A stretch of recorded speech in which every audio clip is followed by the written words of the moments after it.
Exact values of trigonometric ratios.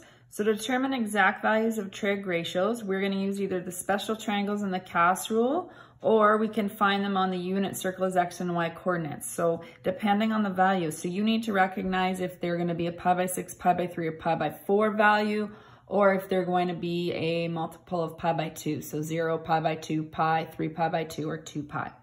So let's look at example 4, determine the exact value for each of the following. So there's two things we want to consider, the reference angle and using the triangle here. So the reference angle would be pi by 6, it stands out here. Sine would then be, so we'll go to pi by 6 here, opposite of hypotenuse. So our ratio would be 1 over 2.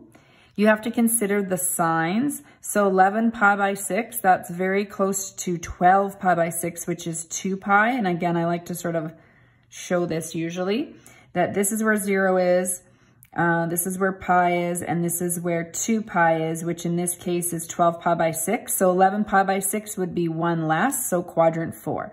So that's one strategy. So in quadrant 4, sine is negative, so this would be a negative 1/2.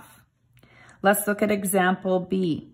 Cos of negative 2 pi by 3. So pi by 3 would be, again, the reference angle. So if I go to pi by 3, we want adjacent of hypotenuse, so our ratio is 1/2.